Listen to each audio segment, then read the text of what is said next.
Hi hello everyone. This is your Saroja ఆవల. Accountancy సంబంధించి కొన్ని టాపిక్స్ మీద, అది కూడా మనకి Andhra Pradesh and Telangana inter and degree students ఎవరైతే ఉంటారో ఫస్ట్ ఇయర్ స్టూడెంట్స్కి యూటిలైజ్ అయ్యేలాగా కొన్ని టాపిక్స్ మీద మీకు షార్ట్ అండ్ స్వీట్గా ఈజీ మార్క్స్ స్కోర్ చేసేలాగా నేను మీకు పార్ట్ 2లో వీడియోలో పెడతానని చెప్పాను కదండి. ఆ వీడియో మీకోసం. మీకు ఏమాత్రం ఇది యూటిలైజ్ అవుతుంది అనుకుంటే మాత్రం లైక్ అండ్ సబ్స్క్రైబ్. అయితే ఈరోజు మన టాపిక్ వచ్చేసి journals, triple column cash book, depreciation, provisions and reserves, and the last one is final accounts. ఈ టాపిక్ మీద ఈజీగా 60 మార్క్స్ పేపర్ ఉంటే ఈజీగా how to get at least 25 to 26 marks. Okay అండి, జనరల్ ఎంట్రీస్ అయితే సంబంధించి నేర్చుకుందాం. మనకి ప్రొఫార్మ్ ఒకసారి అబ్జర్వ్ చేయండి. జనరల్ ఎంట్రీస్ అని నేను హెడ్డింగ్ పెట్టి date, particulars, LF, debit, credit మొత్తం 5 కాలమ్స్ని మెయింటైన్ చేశాను. అలాగే మీరు అబ్జర్వ్ చేస్తే కనుక మన ట్రాన్సాక్షన్ దగ్గర రాసేటప్పుడు అక్కడ amount debit side amount, credit side amount వేస్తాం. మన క్వశ్చన్లో ఇచ్చేస్తాడు. ఆ క్వశ్చన్లో ఇచ్చినటువంటి అమౌంట్స్ని అయితే నోట్ చేస్తున్నాం.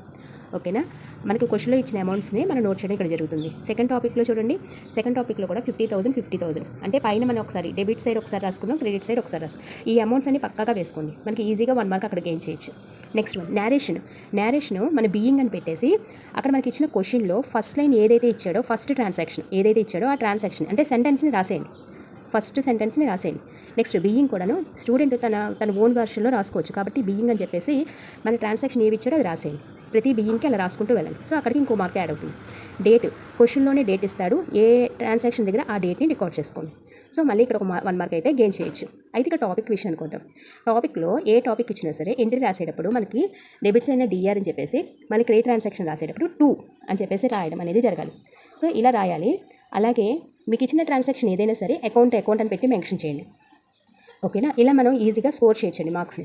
అలాగే ఇక్కడ చూడండి, ట్రాన్సాక్షన్ అబ్జర్వ్ చేసుకోండి. ఫర్ ఎగ్జాంపుల్ ఫస్ట్ ట్రాన్సాక్షన్ ఇప్పుడు కూడా capital introduced, business started, business commenced, business introduced అని వర్డ్స్ వస్తూ ఉంటాయి. ఆ వర్డ్స్ వచ్చినప్పుడు సాధారణంగా ఫస్ట్ టాపిక్లోనే వస్తుంది. క్యాష్ అకౌంట్ ఏంటంటే క్యాపిటల్ అకౌంట్ అని రికార్డ్ చేసుకోండి. క్యాష్ అకౌంట్ ఏంటంటే క్యాపిటల్ అకౌంట్. పర్చేస్ ఇచ్చాడు అనుకోండి, 99% పర్చేస్ డెబిటే.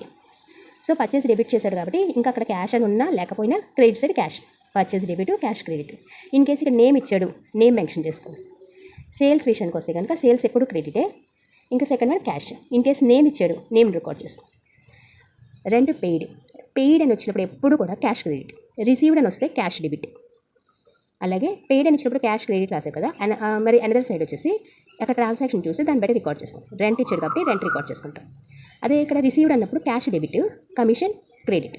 ఓకేనా, ఇలా ఈజీగా చూసుకొని ట్రాన్సాక్షన్ కొంచెం అబ్జర్వ్ చేయండి. క్యాష్ మీ దగ్గరికి వస్తుంది అంటే కనుక క్యాష్ డెబిట్ వస్తుంది. మీ దగ్గర నుంచి ఆ ట్రాన్సాక్షన్ కానీ ఆ అమౌంట్ కానీ లేదా ఏదైనా ఒక పర్టికులర్ మిషనరీ లేకపోతే ఫర్నిచర్ ఏదైనా మీ దగ్గర నుంచి ఏదైనా వెళ్ళిపోతుంది అంటే కనుక క్రెడిట్ చేసుకోండి. అంటే కొంచెం ఈజీగా ఉన్న టాపిక్స్ని, ఎక్కువగా అడిగే టాపిక్స్ని రికార్డ్ చేసుకొని చెప్తున్నాను. ఓకేనా, కొంచెం అబ్జర్వ్ చేసుకుంటే కనుక ఈజీగా మనం స్కోర్ చేయొచ్చు. ఓకేనమ్మా. ఓకే అండి, సెకండ్ టాపిక్ వచ్చేసి త్రిబుల్ కాలం క్యాష్ బుక్. దీన్ని మనం 3 కాలం క్యాష్ బుక్ అని కూడా అంటాము. ఓవరాల్గా ఇందులో మనకి 12 కాలమ్స్ ఉంటాయి. డేటు, పర్టికులర్స్ దగ్గర మన రిసిప్ట్స్ అని పెట్టాను, క్రెడిట్ సైడ్ అయితే పేమెంట్స్ అని పెట్టాను. అందుకే మనకి సమ్లో రిసిప్ట్స్ అని వచ్చినవి లేదా రిసీవ్డ్ అని వచ్చినవి అన్నీ కూడాను డెబిట్ సైడ్ రికార్డ్ చేసుకోవచ్చు. అలాగే పేమెంట్స్ అని కానీ పెయిడ్ అని వచ్చినవి క్రెడిట్ సైడ్ రికార్డ్ చేసుకోవచ్చు. ఓకేనా, సో మొత్తం 12 కాలమ్స్ ఉంటాయండి. Date, receipts, JF, discount, cash, bank. Same as it is date, payments, JF, discount, cash, bank. ఇలా 12 కాలమ్స్ ఉంటాయి. పైన హెడ్డింగ్ పెట్టుకోండి, త్రిబుల్ కాలం క్యాష్ బుక్ అని డిఆర్, సిఆర్ మెన్షన్ చేసుకోండి. ఇలా ప్రొఫార్మా చేసినందుకు మనకి ఈజీగా 1 మార్క్ అయితే గెయిన్ చేయొచ్చు. నెక్స్ట్ వన్, డిస్కౌంట్ ఎట్ రాయాలి అన్న టాపిక్ అయితే వస్తుంది స్టూడెంట్కి. నువ్వు ఆ ట్రాన్సాక్షన్ ఆ డేట్కి సంబంధించి ట్రాన్సాక్షన్స్ డెబిట్లో రాస్తే డిస్కౌంట్ డెబిట్లోనే రాయి. ఆ డేట్కి సంబంధించిన ట్రాన్సాక్షన్ క్రెడిట్లో రాస్తే డిస్కౌంట్ కూడా క్రెడిట్లోనే రాయి. ఓకేనమ్మా. అయితే నెక్స్ట్ వన్, మనకి ఓపెనింగ్ బ్యాలెన్స్ ఇస్తాడండి. అది మనం టు బ్యాలెన్స్ బీడీ, 90% డెబిట్స్ అయినా వస్తుంది కాబట్టి ఇంకెక్కువ టాపిక్స్లోకి వెళ్ళట్లేదు కాబట్టి డెబిట్స్ అయినా టు బ్యాలెన్స్ బీడీ అని చెప్పేసి cash amount cash, bank amount బ్యాంక్లో వేయాలి. చాలామంది బ్యాంక్ అమౌంట్ తెచ్చి క్రెడిట్లో వేస్తుంటారు. రాంగ్ అండి. ఓపెనింగ్ బ్యాలెన్స్ ఎప్పుడు కూడా డేట్ మెన్షన్ చేసుకోవాలి, ప్రతిదానికి మెన్షన్ చేసుకొని to balance BD, balance brought down పెట్టుకొని క్యాష్ అమౌంట్ క్యాష్లో, బ్యాంక్ అమౌంట్ బ్యాంక్లో రికార్డ్ చేయండి. ఓకేనా. నెక్స్ట్ మనకి ఇచ్చిన ట్రాన్సాక్షన్లో రిసీప్ట్స్ లేదా రిసీవ్డ్ అని వచ్చినప్పుడు, ఇప్పుడు ఫర్ ఎగ్జాంపుల్ మనకి ఏమైనా రిసీవ్డ్ రమేష్ రిసీవ్డ్ అని వచ్చిందనుకో, రమేష్ రిసీవ్డ్ క్యాష్ అని వస్తే టు రమేష్ అని రాస్తాం. ఫర్ ఎగ్జాంపుల్ ఇక్కడ చూడండి, ఫర్ ఎగ్జాంపుల్ ఏదైనా ఒక టాపిక్లో రమేష్ పెయిడ్ క్యాష్ అని వచ్చింది బై రమేష్. ఓకేనా. అలాగే డ్రాయింగ్స్ ఎప్పుడు కూడా క్రెడిట్ సైడే ఉంటుంది. అలాగే మనకి శాలరీస్, రెంట్, పెయిడ్ అని ఇచ్చాడు కాబట్టి క్రెడిట్ సైడ్ రికార్డ్ చేశాను. అలాగే ఇక్కడ మనకి కాంట్రా ఎంట్రీస్ కూడా ఉంటాయమ్మా. క్యాష్ రిసీవ్డ్ ఫ్రమ్ బ్యాంక్ నుంచి క్యాష్ రిసీవ్ చేసుకున్నావు, నీకు వస్తుంది, క్యాష్ వస్తుంది కాబట్టి బై క్యాష్ టు బ్యాంక్. అలాగే క్యాష్ పెయిడ్ టు బ్యాంక్ అని వస్తే కనుక by bank to cash. Cash amount ఏమో బ్యాంక్లో వేసుకో, బ్యాంక్ అమౌంట్ ఏమో క్యాష్లో వేసుకో. ఓకేనా. మరీ ఎక్కువ డీటెయిల్గా వెళ్ళట్లేదు, సింపుల్గా చెప్తున్నాను. ఓకేనా. అలాగే పర్చేజ్ అని ఏదైనా టాపిక్ వస్తే కనుక క్రెడిట్ సైడ్ రికార్డ్ చేసుకోవాలండి. అదే పర్చేజ్ ప్లేస్లో మిషనరీ అని కూడా వచ్చిందా, సో మిషనరీ అని పెట్టుకున్నాను.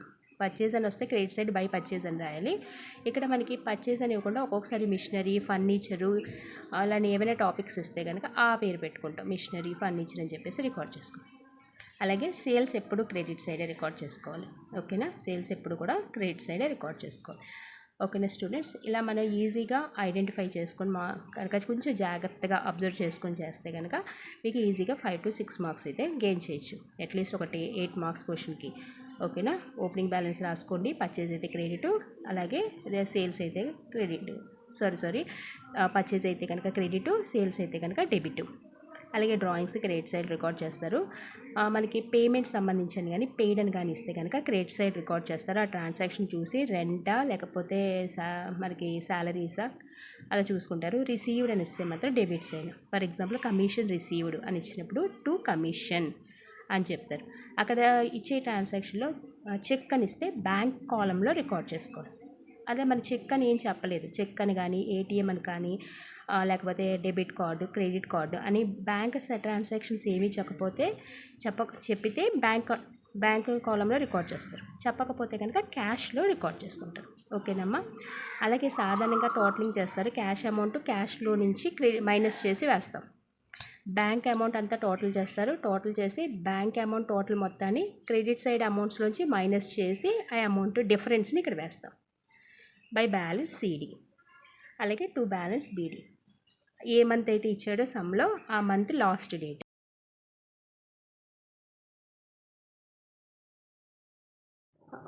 ఓకే అండి. ప్రొవిజన్ సమ్స్ మనకి సాధారణంగా bad debts, provision for doubtful debts, provision for discount and debtors అని చెప్పేసి ఇస్తాడు. ఇస్తే మాత్రం ప్రొఫార్మాస్ అయితే ఇవే.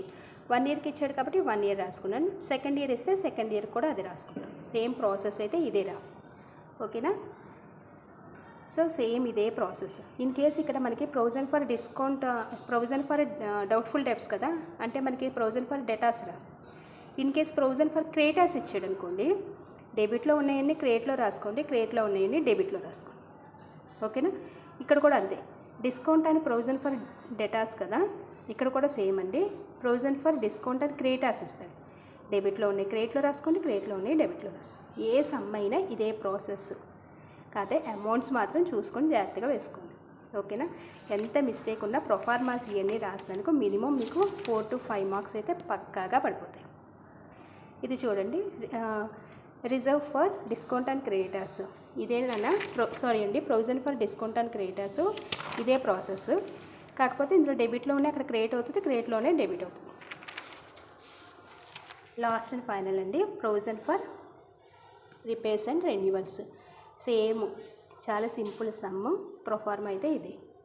ప్రాఫిట్ అండ్ లాస్ అకౌంట్కి ఎవ్రీ ఇయర్ ఒక ఫిక్స్డ్ అమౌంట్ ఇస్తాడండి. 10,000 ఎంతో ఇస్తాడో అది వేసేసుకుంటాం. క్యాష్ ఎవ్రీ ఇయర్ మనకి ఎంత ఖర్చు అయిందో ఇస్తాడండి. 2,000, 3,000, 5,000 ఆ అమౌంట్ అయితే ఇక్కడ వేసుకుంటారు. ఓకేనా. జాగ్రత్తగా ప్రొఫార్మాస్ని బై హార్ట్ చేసుకోండి. ఈజీగా సమ్స్ అర్థం. ఫర్ ఎగ్జాంపుల్ ఇక్కడ 10,000 ఇచ్చాడు అనుకోండి, profit and loss every year 10,000. 2,000 అనుకోండి, 10,000 నుంచి 2,000 తీసేస్తే ఎంత వస్తుంది? 8,000 కదా. 8,000 ఇక్కడ తీసుకొస్తారు. మళ్ళీ 8,000, 10,000 ఓకేనా ప్లస్ చేస్తారు. చేసుకొని ఇక్కడ మనకి క్యాష్ ఎంతో చూడండి, అక్కడ ఇస్తారు సమ్లో 3,000 అనుకోండి. అలాగే ఈ అమౌంట్లోంచి ఇది మైనస్ చేసి వేసుకుంటారు. ఓకేనా. జాగ్రత్తగా ప్రొఫార్మాస్ అబ్జర్వ్ చేసుకొని సమ్ చేయండి.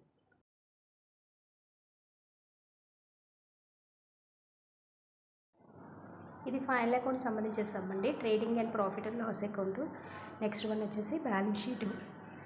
అయితే మనకి ఇప్పుడు ఏ ట్రాన్సాక్షన్స్ రాశానో మ్యాక్సిమం 99% ఇవే వస్తాయి. కాబట్టి ట్రేడింగ్ అకౌంట్లో ఏ రికార్డ్ చేయాలి, ప్రాఫిట్ అండ్ లాస్ అకౌంట్లో ఏ రికార్డ్ చేయాలి అనేది జాగ్రత్తగా అబ్జర్వ్ చేసుకుంటే కనుక మీకు ఈజీగా అర్థమవుతుంది. ఓకేనా. ప్రొఫార్మా రాసినందుకు ఈజీగా మీకు 6 మార్క్స్ 7 మార్క్స్ ఈజీగా పడిపోతుంది. మొత్తం ఓవరాల్ ప్రొఫార్మా నీట్ ఫార్మేషన్తో వేసుకొని అమౌంట్స్ అక్కడ చూసి జాగ్రత్తగా ప్రొజెక్ట్ చేయండి. అలా రాస్తే కనుక ఈజీగా స్కోరబుల్ అవుతుంది. ఓకేనా my dear students, all the best. జాగ్రత్తగా రాయండి.